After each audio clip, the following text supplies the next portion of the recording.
गुरु ब्रह्मा गुरु विष्णु गुरुदेव महेश्वर गुरु साक्षात् परम ब्रह्म तस्मै श्री गुरवे नमः श्री गुरवे नमः। आजिर ऐतिहासिक तथा सुसाजित सारस्वत पवित्र मंचरे मंचासीन बरणीय विचारक मंडली एवं एठारे उपस्थित थिबा मोर प्रिय प्रतियोगी भाई और भणी मानक एही जिला स्तरीय सुरभि कार्यक्रम में स्वागत जनाऊँगी।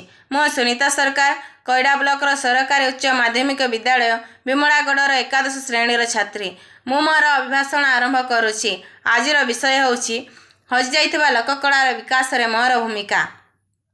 उत्कल से समदेशे कपिनास्ति महितड़े सर्वगुणा संपन्ना उत्कल मातार कड़े आमे जन्मित लाड़ित पाड़ित होई सुख स्वाच्छंद्यर जीवन को आमोदित होउछन्ते, किंतु आम मध्यरु अनेक पवित्र उत्कल भूमि सहित सुपरिचित नहांती।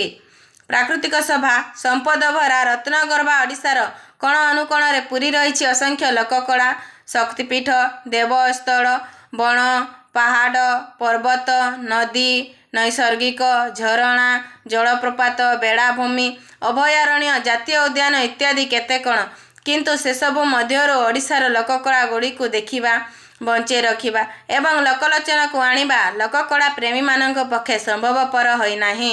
ओडिशार लोककला होउची ओडिशार परिचय। लोककला होउची सामाजिक और सांस्कृतिक ऐतिह्य यथा दासकाठिया छऊ बाघ नाच घड़ा नाच कंढेई नाच पाला इत्यादि इत्यादि। यह आम संस्कृति और परंपरा को जीवित रखि थाए, किंतु आधुनिक जुगर छापरे यही सबु लोककला दिन को दिन लोप पाइबारे लागिछि। गोटे सभ्यतार मूल दुआ होउछि तार संस्कृति और परंपरा। आम संस्कृति परंपरा और लोककला लोप पाइगले सभ्यता मध्य लोप पाइजिब। एणु आमर यही महान लोककला को जीवित रखिबा अत्यंत आवश्यक।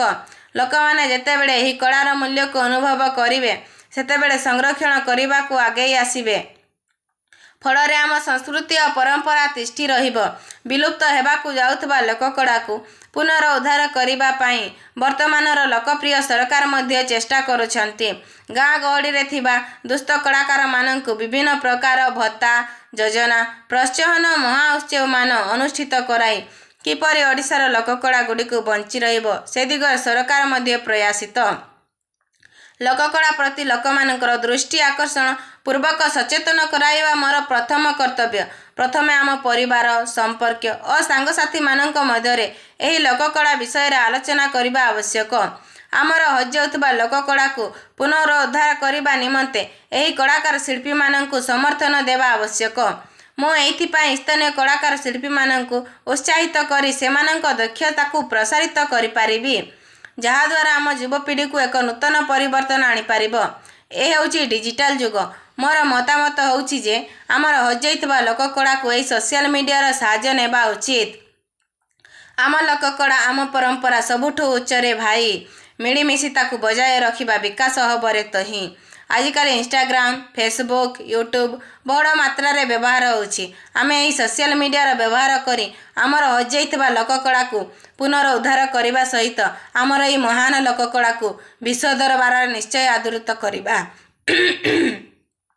एठी 12 मास रे 13 परब सबु लागे नुआ नुआ धान खेत रे सुना फसल पवन विमान छुआ आरिसा काकरा चितऊ पिठा गछरे कोइली गाए कविता एठी बासी पखाड़ भी लागे बढ़िया गौरवरे कहूची मु एतिकी मुओडिया